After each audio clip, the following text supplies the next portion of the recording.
Lecture du livre du prophète Amos. Ainsi parle le Seigneur. Ce jour-là, je relèverai la hutte de David qui s'écroule. Je réparerai ses brèches, je relèverai ses ruines, je la rebâtirai telle qu'au jour d'autrefois, afin que ses habitants prennent possession du reste d'Édom et de toutes les nations sur lesquelles mon nom fut jadis évoqué. Oracle du Seigneur, qui fera tout cela? Voici venir des jours, oracle du Seigneur, où se suivront de près laboureur et moissonneur, le fouleur de la résine et celui qui jette la semence. Les montagnes laisseront couler le vin nouveau, toutes les collines en seront ruisselantes. Je ramènerai les captifs de mon peuple Israël. Ils rebâtiront les villes dévastées et les habiteront. Ils planteront des vignes et en boiront le vin. Ils cultiveront des jardins et en mangeront les fruits.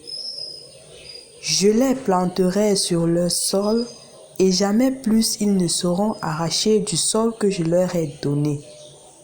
Le Seigneur ton Dieu a parlé. Au nom du Père et du Fils et du Saint-Esprit, Amen. Loué soit Jésus-Christ.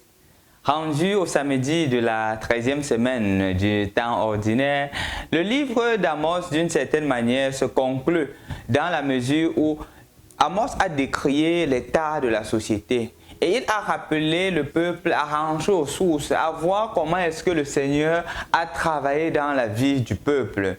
Aujourd'hui, Amos continue en leur disant qu'il y a encore de l'espoir. Il ne finit pas son message avec la destruction, mais il finit le message en faisant comprendre au peuple qu'il y a encore de l'espoir. Je voudrais par là vous raconter une histoire qui s'est produite. C'est l'histoire d'une jeune fille qui, malheureusement, étant à l'université, s'est laissée un peu aller et elle s'est retrouvée enceinte. Rentrant à la maison ainsi, elle pose la situation à la maman. La maman lui dit qu'elle ne veut pas être honteuse, elle ne veut pas subir la honte des membres de la famille et elle demande à la fille d'enlever l'enfant. La fille refuse, disant que non, elle est chrétienne. Étant chrétienne, c'est un péché mortel. La fille refuse. La maman se met à parler, la maman se met à se fâcher, la maman se met à la maudire et à maudire l'enfant. Mais elle insiste et reste. Voilà qu'elle accouche et ayant accouché, elle décide que la maman ne toucherait plus jamais son enfant. Voilà qu'elle continue l'école. Continuant l'école, elle préfère aller donner l'enfant à la voisine quand elle va à l'école que de donner à sa maman.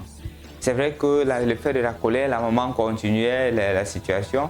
Au point où elle a fini les études, elle trouve un travail. La maman n'avait jamais porté son enfant. Jamais. Elle trouve le travail, elle va débuter le travail et jusqu'à maintenant, la maman ne parle pas avec sa fille. La fille a décidé de fermer la porte, la maman a décidé de fermer la porte. Une relation sans espoir. Une relation sans espoir. Relation sans espoir à deux niveaux. Au premier niveau, dans la mesure où la maman, bien qu'elle soit chrétienne, a cherché d'abord à sauver l'image que de sauver justement la vie. Ce qui a touché la fille. Et non seulement cela, quand la fille cherche à sauver la vie, la maman vocifère des malédictions contre elle et contre sa fille. La fille de son côté, en recevant toutes ces humiliations, toutes ces malédictions, elle décide que la maman ne va jamais toucher sa fille. Jamais et à grand jamais. Et des deux côtés, il y a du clash. Si on voudrait se limiter à l'histoire d'Amos, on se limiterait aux malédictions. Mais je pense, et c'est ce qui vous concerne aussi, chers frères et sœurs dans le Christ, que le clash n'est qu'une étape. Quand il y a clash, il y a toujours moyen de résolution du conflit. Regardez bien les prophètes, regardez bien toute l'histoire du salut. Jésus ne finit jamais, le Seigneur ne finit jamais une étape avec des malédictions. Il dit, voici la menace, mais il dit toujours, voici la porte de sortie. Combien de familles n'ouvrent pas de porte de sortie? À Outre-Neuve, vin nouveau. comme pour dire, chers frères et sœurs dans le Christ, créons des moyens de réconciliation. Imitons le Christ. Malgré le fait que nous soyons capables de dire la vérité, ne disons pas la vérité en vue de détruire. Ne disons pas la vérité en vue de créer la division. Disons toujours la vérité en vue de réconcilier. Même s'il y a vérité, le moyen et la motivation qui doivent m'habiter, c'est la réconciliation. Peut-être toi aussi tu es dans certaines situations, des situations où quand tu dis la vérité, c'est plus l'émotion qui prend la première place. Je vais parler, je vais parler. Oui, tu dois parler. Mais est-ce que tu penses aux conséquences des paroles? Est-ce que les paroles que tu annonceras seront capables de réconcilier les gens? Ou du moins, tu finiras tes paroles en cherchant l'unité, l'harmonie et le pardon. Amos est plutôt aujourd'hui un modèle. Un modèle de paroles, mais des paroles qui recherchent la vérité, des paroles qui donnent encore de l'espoir aux autres. Avec un nouveau, autre nouvelle.